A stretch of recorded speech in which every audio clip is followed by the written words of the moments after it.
এইবোৰ নাটক ফেকৰ ভাওনা কৰা বাদ দিয়কহে ডাঙৰীয়াসকল। কি কথাবোৰ কৰিবলৈ আপোনালোকে লৈছে?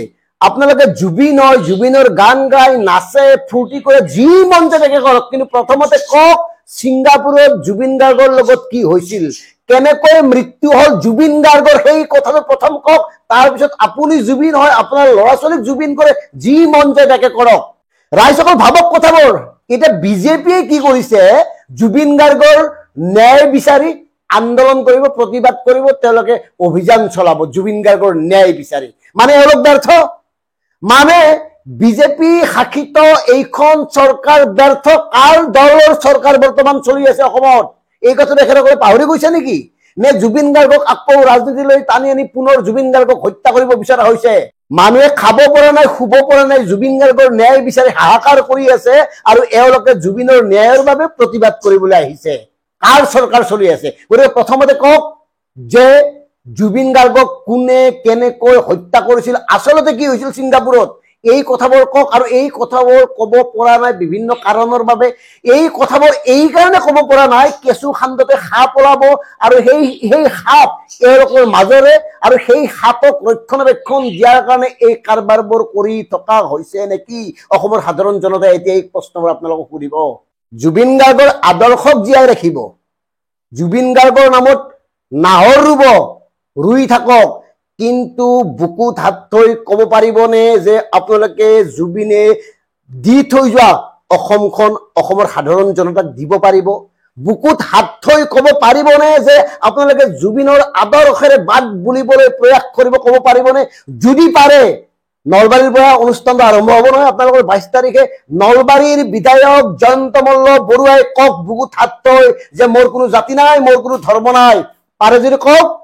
বিভিন্ন সময়ত সাম্প্ৰদায়িক ব্যবাস্প বিয়পাই আমাৰ বৃহত্তৰ অসমীয়াৰ মাজত ভাঙন সৃষ্টি কৰি, বিভিন্ন জাতি ধৰ্মৰ মাজত ভাঙন সৃষ্টি কৰি আপোনালোকে যি ধৰণে নিকৃষ্ট ৰাজনীতি কৰি আহিছে, এই কথাবোৰ জানিবলৈ আৰু কাৰো বাকী নাই। সেইকাৰণে কৈছো, যদি দম আছে জয়ন্ত মল্ল বৰুৱাই কওক, পীযুষ হাজৰিকাই কওক যে মোৰ কোনো জাতি নাই, মোৰ কোনো ধৰ্ম নাই, কওক। পাৰে যদি আপোনালোকৰ প্ৰতিগৰাকী বিধায়কে, প্ৰতিগৰাকী কাৰ্যকৰ্তাই কওক।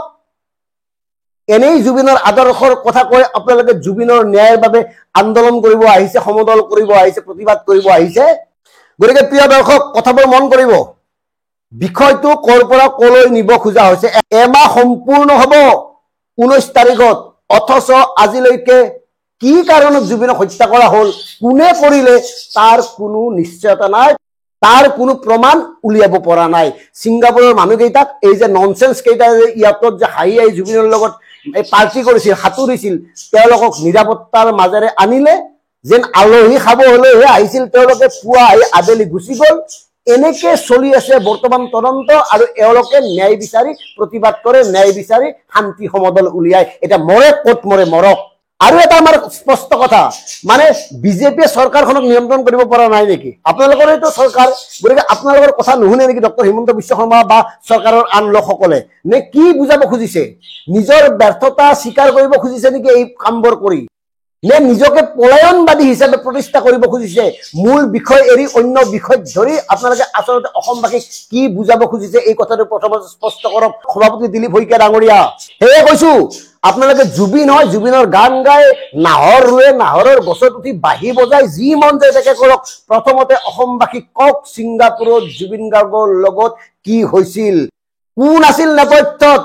সকলো কাল্পিতক ৰাইজৰ মাজলৈ উলিয়াই আনক, আৰু তেওঁলোকক দৃষ্টান্তমূলক শাস্তি প্ৰদান কৰক।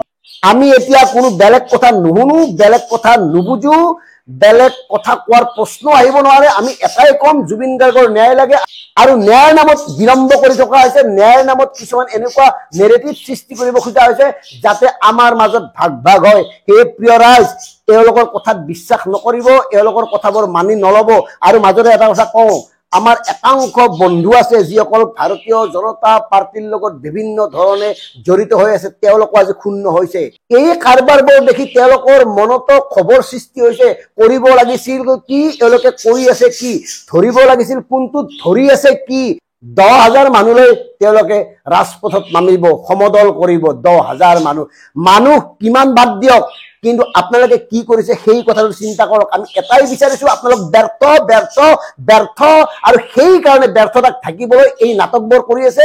এই নাটক এৰক, এই ফেক ভাওনাবোৰ বাদ দিয়ক। জুবিন গাৰ্গৰ ন্যায় আমাক লাগে, ইমানেই কথা। জয় অসম, জয় জুবিন দা।